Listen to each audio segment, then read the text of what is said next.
That was a wonderful introduction. I really appreciate it.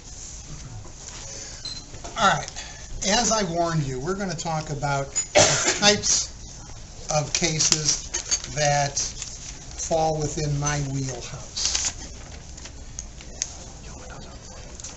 Every morning, every Thursday morning, once every week, right on schedule, you hear me say, I'm David Citrin, and of course you help me with this. I help people who've been hurt. That's anybody who's been hurt in any way, shape, or form. As you know already, because you've known me for many years, there are a whole lot of ways that people can get hurt. They're very creative. I've seen some ordinary things like slip and falls, food poisoning, falls from ladders. Some unusual things, like people getting run over by an Amigo inside a Kroger store. That's one of the strangest scenarios, except for the woman who got on a treadmill that was already running and got flipped all the way across the room and dislocated her shoulder.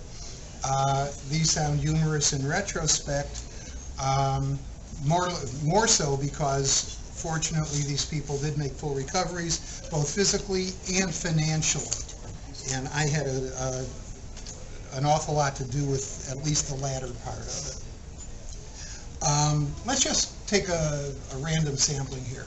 What other ways does anyone here know of or can you think of for somebody to get hurt? Something unusual. Softball. Okay. Anyone else? Oh, come on. Elevator. Yeah, elevators. At work? At work. Slept on a hanger at Walmart. Yes, I think we did that, didn't we? Yeah.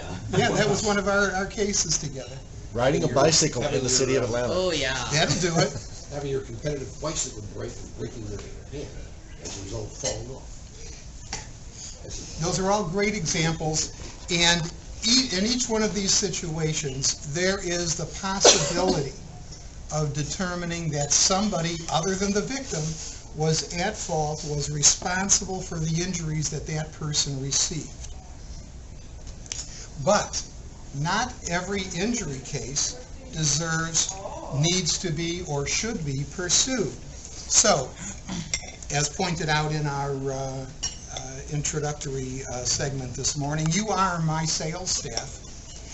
What do you, as my sales staff, as my marketing representatives, need to know? How do you recognize a good case for me? We don't. We just give them your number. If they've been hurt. Spot on. Exactly. Because every case is different. And unlike some attorneys who use a checklist, it's got to be a certain amount of property damage in an auto case, there has to be this, there has to be that, the medical bills have to be a certain number of dollars. I don't use checklists. I don't even use a grid. I used to say I use a grid in my mind, but I don't. It's just applying my knowledge and experience to the situation that I see when I talk to a client.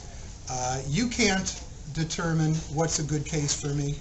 Only I can do that. And frankly, there have been many times where, against my best judgment, with every fiber in my being screaming, run, do not walk away from this case, I just felt an empathy for the person I was talking to, and I undertook the case, even though I didn't think there was a good chance of success.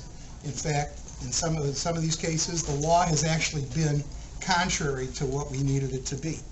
Sometimes I'm not so successful, but the real reward is when I can overcome all those obstacles, and I am successful for a very deserving person, even though the circumstances weren't quite perfect. So, the only thing you need to know to recognize a good case for me is A neck brace. 1, Dr. Mike, Pain. Pain. Bend over.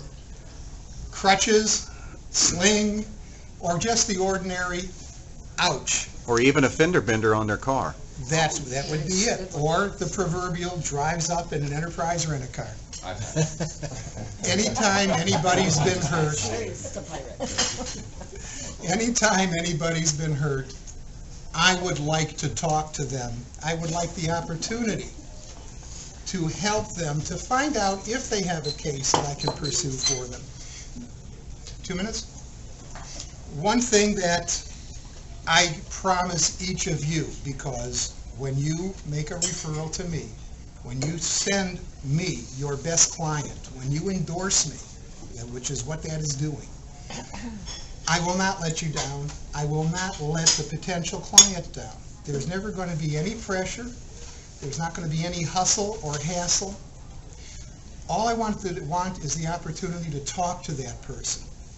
I will listen very carefully. I will ask pertinent questions. I will answer all the questions they have.